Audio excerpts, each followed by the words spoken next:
नमस्कार, स्वागत है आपका गांव किसान में। आपके साथ मैं हूं अंचल सिंह। हाजिर हैं गांव किसान के एक नए अंक के साथ, नई जानकारियों के साथ। गांव किसान में हम बात करते हैं अपने गांव की, अपने किसानों की और उनकी बेहतरी से जुड़ी हुई तमाम नई नई जानकारियां हम गांव किसान के माध्यम से आप तक पहुंचाते हैं।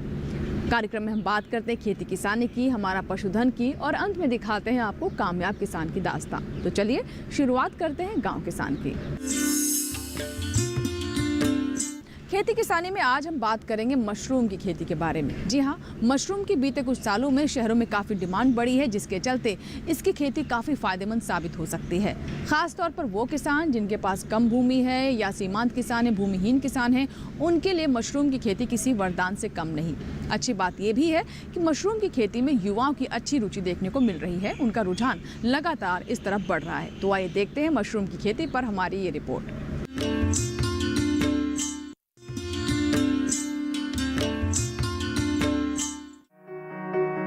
पिछले कुछ वर्षों में भारतीय बाजार में मशरूम की मांग तेजी से बढ़ी है। इस मांग को देखते हुए इसमें रोजगार की व्यापक संभावनाएं भी मौजूद हैं। इसीलिए भूमिहीन किसानों और युवाओं के लिए मशरूम उत्पादन शानदार विकल्प है।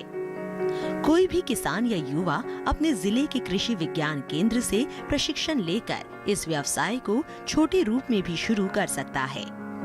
इस समय बाजार में 3 तरह की मशरूम की ज्यादा मांग है, जिनका उत्पादन इस प्रकार ले सकते हैं। सितंबर महीने से 15 नवंबर तक ढीगरी मशरूम का उत्पादन कर सकते हैं। इसके बाद बटन मशरूम का उत्पादन कर सकते हैं। फरवरी मार्च तक ये फसल चलती है। इसके बाद मिल्की मशरूम का उत्पादन कर सकते हैं, जो जून जुलाई तक चलता है। इस तरह किसान साल भर मशरूम का उत्पादन कर सकते हैं। दिल्ली के तीगीपुर गांव के किसान संदीप राणा मशरूम उत्पादन कर लाभ कमा रहे हैं। ये करीब 8 साल से मशरूम उत्पादन का काम कर रहे हैं। उत्पादन सही मात्रा में मिले, इसके लिए संदीप समय और मौसम का खास ख्याल रखते हैं। संदीप ने करीब 22 लोगों को रोजगार दे रखा है, जिससे काम तो आसान हो ही जाता है, साथ ही बेहतर पैदावार भी मिलती है। मशरूम उत्पादन के लिए पराली का इस्तेमाल करते हैं। मशरूम की पैदावार लेने के बाद बची पराली का उपयोग अन्य कामों में करते हैं। सितंबर में बुआई करने के बाद नवंबर में उत्पादन मिलना शुरू हो जाता है। उत्पादित मशरूम मदर डेयरी और गोल्डन क्राउन में देते हैं। अधिक उत्पादन होने पर मंडी भी भेजा जाता है। करीब 10 लाख का सालाना मुनाफा कमाते हैं। नुकसान की आशंका को कम करने के लिए जरूरी है कि किसान मशरूम उत्पादन करते समय कुछ बातों का ध्यान रखें। इसके लिए सबसे जरूरी है मशरूम कक्ष के तापमान को 16 से 18 डिग्री बनाए रखें। पिन हेड फ्रूटिंग के समय कमरे में उचित वेंटिलेशन द्वारा हवा देते रहें। फार्म या कमरे के पास साफ सफाई का ध्यान रखें। संक्रमित मशरूम दिखाई देने पर उन्हें तुरंत अलग कर दें। 7-8 सालों से मशरूम की खेती करता हूँ। ये मशरूम की खेती हम अगस्त के बाद सितंबर में स्टार्ट करते हैं, जिसके लिए मेरे पास 20-22 लेबर काम करती है और इसको मैं 1200 क्विंटल के करीब तोड़ा लगा लेके तब इसका इस्तेमाल करते हैं। और इसी के अंदर हम लोग धान का पुआल होता है उसको इस्तेमाल करते हैं। इस पिराल को हम जलाते नहीं हैं। इसके बाद जब मेरा ये काम ख़त्म हो जाता है तो इसको हम तूड़े में बेच देते हैं। पिराल को भी, ये पिराल हमारा वहाँ भैंसों के खाने में काम आ जाता है। रही मशरूम की बात, मशरूम जो है जब हम स्टार्ट करते हैं इसको तो ये सितंबर से स्टार्ट होके नवंबर के एंड तक स्टार्ट हो जाती है और नवंबर में ये निकलनी स्टार्ट होती है हमारे यहाँ। जो हम कॉन्ट्रैक्ट फार्मिंग करते हैं, अगर हमारी एक्सेस हो जाती है तो उसे मंडी भी भेज देते हैं। मंडी में इसके दाम अच्छे मिलते हैं और कॉन्ट्रैक्ट फार्मिंग के दाम हमें सूखे मिलते हैं, वो और अच्छे मिलते हैं। तो दाम में हमें कोई दिक्कत नहीं है। तो रही बात इसकी पैदा करने की, ये हमारी खेती 2 महीने में स्टार्ट होती है और इसमें मार्जिन अच्छा है। मैंने पिछली बार 24-25 लाख रुपए लगाए थे, जो 35-36 लाख रुपए में बदल गए। एक सफल काम के पीछे बेहतर रणनीति होती है। ये बेहतर रणनीति तभी कारगर होगी जब हमें उस विषय का भली भांति ज्ञान हो। मशरूम की खेती कर किसान लाभ कमा सके, इसके लिए उन्हें प्रशिक्षण दिया जाता है। कृषि विज्ञान केंद्र में समय समय पर प्रशिक्षण कार्यक्रम चलाए जाते हैं। जिसमें उत्पादन और मार्केटिंग से लेकर सरकारी योजनाओं का लाभ कैसे ले, ये तमाम जानकारियां दी जाती हैं।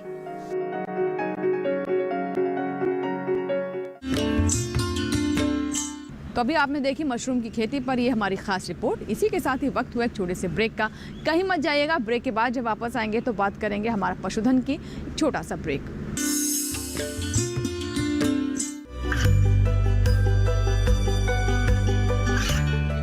गांवों और पिछड़े क्षेत्रों में सरकारी योजनाओं की जानकारी पहुंचा। देश में कौशल और क्षमता विकास कर ग्रामीणों को सामाजिक बदलाव और विकास से जोड़ने की दूरदर्शन किसान की पहल चौपाल चर्चा देखें सोमवार से शुक्रवार सुबह 9 बजे। बीमारियों से कैसे बचेगी फसल, मवेशियों की मुश्किलों का क्या है हल, कहां से लाएं बीज, कितनी लगेगी खाद, किसानों के हर फोन का विशेषज्ञ देंगे जवाब। देखिए हेलो किसान लाइव सोमवार से शुक्रवार शाम 6 बजे।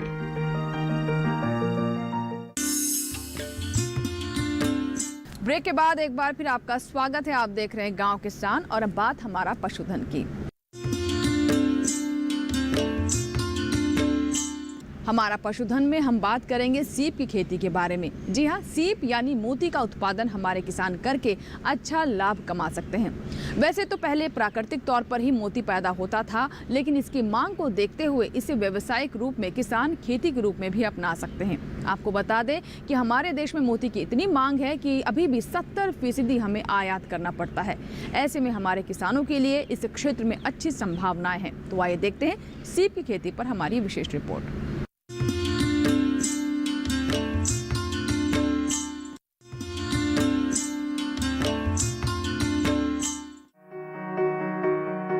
मेरे देश की धरती, सोना उगले उगले हीरे मोती। वास्तव में हमारे देश में विशाल समुद्र तटों के साथ कई नदियां, झरने और तालाब मौजूद हैं, जिनमें बड़ी तादाद में सीप पाए जाते हैं और इन्हीं सीप में छुपा होता है खूबसूरत मोती। मोती शुरू से ही सजने, संवरने और सजावट के लिए इस्तेमाल में लाए जा रहे हैं। हालांकि पहले सिर्फ प्राकृतिक रूप से मिलने वाले मोतियों का इस्तेमाल किया जाता था, लेकिन बदलते दौर में मांग को देखते हुए मोतियों का उत्पादन किया जा रहा है। हालांकि मौजूदा समय में भी हमारे देश को करीब 70% मोती आयात करने पड़ते हैं, जिसका 28% अकेले गुजरात मंगाता है।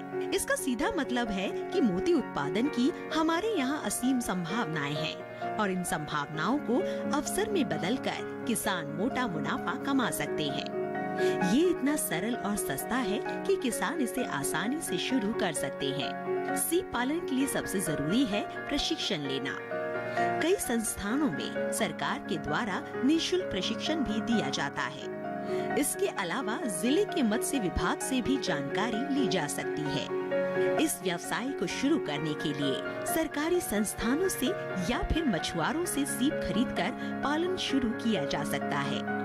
इसके लिए सबसे जरूरी है पानी का होना। ये पानी या तो तालाब के रूप में हो सकता है या फिर टैंक के रूप में।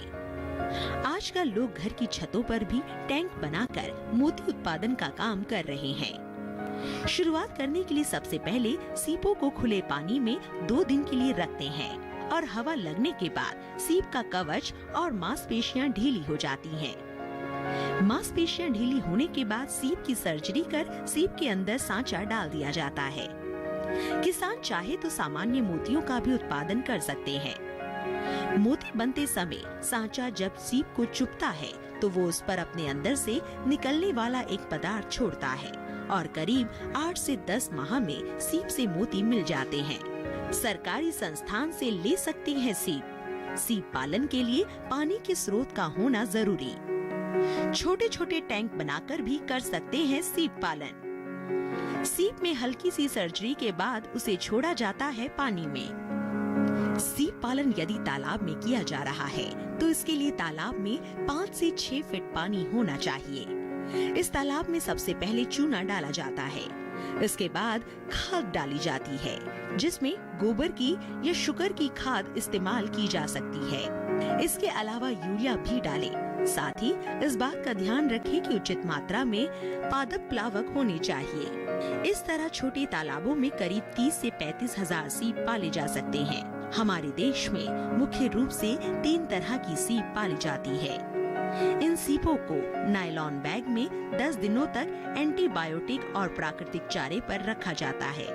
रोजाना इनका निरीक्षण किया जाता है और मृत सीपों को हटा लिया जाता है। अब इन सीपों को तालाबों में डाल दिया जाता है। इसके लिए इन्हें नायलॉन बैगों में रखकर बांस या पीवीसी की पाइप से लटका दिया जाता है और तालाब में 1 मीटर की गहराई पर छोड़ दिया जाता है। प्रति हेक्टेयर 20,000 से 30,000 सीप की दर से इनका पालन किया जा सकता है। सीपियों के प्रकार लेमिनेनिस मार्जिलेनिस, लेमिनेनिस कॉर्लियनिस, पाइरेसिया। सीप पालन के लिए सबसे अनुकूल मौसम शरद ऋतु यानी अक्टूबर से दिसंबर तक का समय माना जाता है। बेहतर उत्पादन के लिए सबसे जरूरी संबंधित विषय में जानकारी का होना है। इसके लिए किसानों को चाहिए कि वो सीप पालन शुरू करने से पहले प्रशिक्षण ले। सरकारी संस्थान ग्रामीण नवयुवकों, किसानों व छात्र छात्राओं को मोती उत्पादन पर तकनीकी प्रशिक्षण देते हैं। ये एक ऐसा व्यवसाय है जिसे महिलाएं भी आसानी से कर सकती है।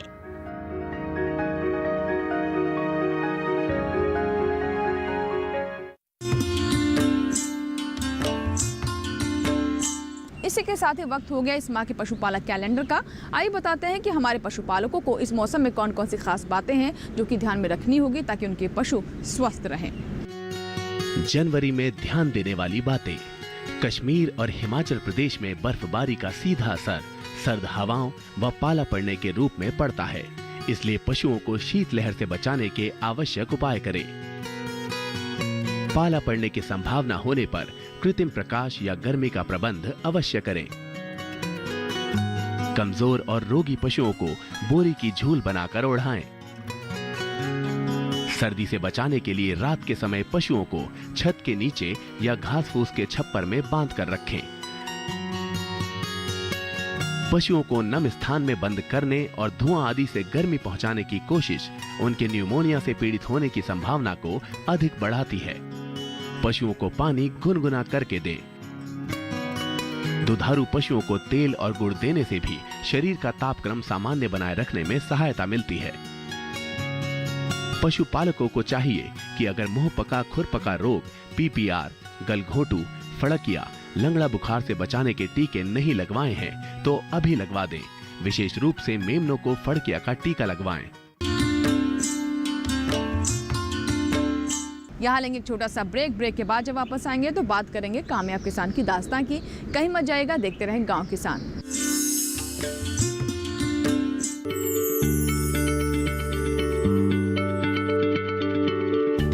क्या आप किसी बीमारी से परेशान हैं?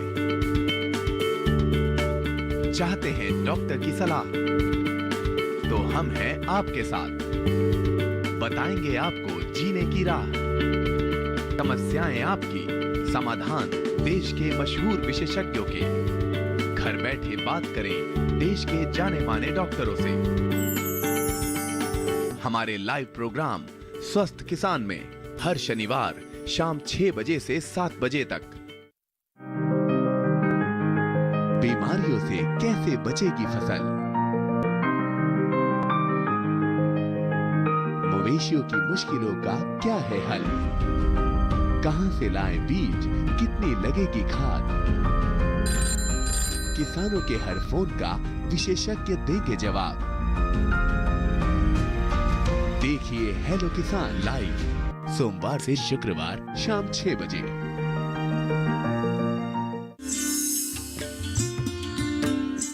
कामयाब किसान के दास्तां में आज हम आपकी मुलाकात करवाने वाले हैं हरियाणा के करनाल के कामयाब किसान जितेंद्र मिगलानी से। जी हां, जितेंद्र पिछले 7 सालों से जैविक खेती कर रहे हैं और इसके फायदों को अपना रहे हैं। हालांकि पहले उन्होंने भी रसायनों का इस्तेमाल किया, लेकिन देखा कि इससे काफ़ी नुकसान होता है। पर्यावरण के नुकसान को देखते हुए और साथ ही हमारे स्वास्थ्य के लिए भी काफ़ी हानिकारक होते हैं, इसीलिए पूरी तरह से जैविक खेती में जुट गए। तो आइए देखते हैं उनकी कामयाबी की कहानी, कैसे उन्हें प्रेरणा मिली और कैसे उन्होंने इसे अपनाया। हरियाणा के करनाल जिले के किसान जितेंद्र मिगलानी करीब 7 साल से जैविक खेती कर रहे हैं और इतना ही नहीं, लाभ भी कमा रहे हैं। उन्होंने शिक्षा लेने के बाद अपना भविष्य खेती में संवारना चाहा। हालांकि शुरुआत में जितेंद्र ने काफी मुश्किलों का सामना किया और इन्हीं मुश्किलों का हल खोजने के लिए नए नए प्रयोग भी करने लगे। वो बताते हैं कि पारंपरिक फसलों को उगाने में उन्हें उतना मुनाफा नहीं मिल रहा था, इसीलिए जितेंद्र ने सब्जियों की खेती की। उपज का अच्छा दाम कैसे मिले, इसके लिए बाजार को समझा और पॉली हाउस में बेमौसम की सब्जियों की पैदावार लेनी शुरू की। इसके लिए जितेंद्र ने कई जगह से जानकारियां एकत्रित करनी शुरू की। साथ ही जैविक खेती के लिए क्या परिस्थितियां जरूरी हैं, इन सभी बातों को समझने के साथ साथ जितेंद्र आगे बढ़ते गए और सुधार करते गए। हालांकि शुरुआती सफलता न मिलने पर इनके परिवार ने वापस रासायनिक खेती की सलाह दी, लेकिन जितेंद्र निश्चय कर चुके थे कि वो जैविक खेती ही करेंगे। हमारे खेतों में ऑर्गेनिक कार्बन अधिक होना चाहिए, खेत के अंदर बायोडाइवर्सिटी अधिक होनी चाहिए, खेत के अंदर इंसेक्ट तरह तरह के होने चाहिए। तो वो सब बातें हमने जैसे हमें महसूस हुई, तो तभी हमें सर्च करते करते नेट से और राजीव दीक्षित और पालेकर जी के बारे में, उनके बारे में पढ़ा, तो उन्होंने भी बहुत बताया नेचुरल फार्मिंग के बारे में। तो जैसे फिर हमने सुभाष पालेकर जी के बारे में पढ़ा, तो उनकी सारी थ्योरी पढ़ी, तो हमें ये लगा कि इस तरह से जो है इनकी बातों में कुछ थ्योरेटिकल है, तो हमें लगा कि इस तरह से फार्मिंग हो सकती है। तो हमने कुछ एकड़ में अपने इस तरह से फार्मिंग स्टार्ट की। जितेंद्र ने जानकारी का दायरा बढ़ाने के लिए जैविक खेती से जुड़े किसानों से मिलना शुरू किया। इन मुलाकातों में जितेंद्र को अपनी कमियां दिखाई देने लगी। कारण पता चलने के बाद जितेंद्र नए सुधारों के साथ खेती करने लगे और सफलता धीरे धीरे खुद जितेंद्र की तरफ बढ़ने लगी और उन्होंने मल्टी लेयर फार्मिंग शुरू की। वो बताते हैं कि खेत में कार्बनिक तत्वों की कमी होने से सब्जियों की फसलों में कीट लगने की समस्या ज्यादा हो जाती है। इसीलिए जितेंद्र ने गेहूं, बीज और तेल वाली फसलें लगानी शुरू की। जितेंद्र अपने खेतों में जैविक खाद के रूप में पराली का भी बेहतर प्रबंधन कर रहे हैं। जितेंद्र अपने खेत में ही नर्सरी तैयार करते हैं, साथ ही अंतः फसलें लगाकर भूमि का बेहतर इस्तेमाल कर रहे हैं, साथ ही कई गुना मुनाफा कमा रहे हैं। हम लोग कोई भी नर्सरी बाजार से नहीं परचेज करते, सभी नर्सरी अपने यहाँ तैयार करते हैं। तो उसके लिए हम बाजार से जैसे कोई भी बीज लेके आते हैं, सबसे पहले बीज को हम उसके ऊपर बाजार से जो बीज आता है उसको फंगीसाइड से ट्रीट या पेस्टिसाइड से ट्रीट किया होता है। तो हम लोग क्योंकि नेचुरल फार्मिंग करते हैं, उस बीज को हम अच्छे से वॉश कर लेते हैं। वॉश करने के बाद उसके ऊपर से फंगीसाइड या पेस्टिसाइड जो भी होता है वो रिमूव कर लेते हैं। वो देख लेते हैं हम किस बीज का छिलका जल्दी उतर जाता है, तो उसको कम देर के लिए डुबाते हैं पानी में, अदरवाइज उसको थोड़ा ज़्यादा भी पानी में डिप करके रख सकते हैं। तो हम उसको पानी से वॉश करके अच्छी तरह से उसको सुखा लेते हैं हल्का छाया में। छाया में सुखाने के बाद उस सीड को हम बीजामृत से ट्रीट कर लेते हैं। इतना ही नहीं, जितेंद्र ने उपज को सुखाने के लिए एक ड्रायर भी बनाया है, जिसमें कम समय में उत्पाद को सुखाया जा सकता है। हमारी कोशिश ये रहती है कि हम अपने खेत का सारा प्रोड्यूस जो है प्रोसेस करके उसको सेल आउट करते हैं, अपनी पैकिंग वगैरह करके। तो ये हमने उसके लिए, जैसे हम दाल बनाते थे या हम मिर्ची की खेती करते हैं, उसको सुखाने के लिए हमें बड़ी परेशानी होती थी बार बार, तो उसके लिए हमने ये ड्रायर बनाया है। ये हमने 60 बाई 20 का जैसे पॉली हाउस बनता है, सिंपल ही उसी तरह से हमने टनल वाला जो है low tunnel poly house farming जो करते हैं, उसमें साइडों में नेट लगा होता है। हमने इसमें से नेट हटा के सारा इसको सीट लगा दी। इससे हम जो भी प्रोड्यूस है अपना वो ईजिली सुखा सकते हैं। जो बाहर जो टेम्परेचर होता है हमारा नॉर्मल, उससे करीब करीब 7-8 डिग्री, कई बार 10 डिग्री तक इसको टेम्परेचर इसके अंदर एक्सेस मिल जाता है। और चीज़ जो बाहर हमारी 4 दिन में सूखती थी, इसके अंदर वो 1 दिन में वो सुखाने वाला काम इसके अंदर हो जाता है। जितेंद्र मिगलानी ने कठिन रास्तों पर संघर्ष कर सफलता का मुकाम हासिल किया।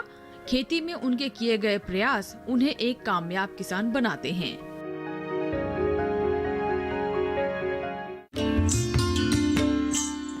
और आइए गांव किसान में अब आपको चलते चलते बताते हैं 3 नए कृषि कानूनों के बारे में। यह है महाराष्ट्र के नासिक जिले के नंदूर शिंगोटे गांव के किसान विनायक हेमाडे। विनायक अपने सिर्फ 4 एकड़ खेत में लगाए गए धनिया की फसल से 12,51,000 रुपए कमाने में कामयाब रहे हैं।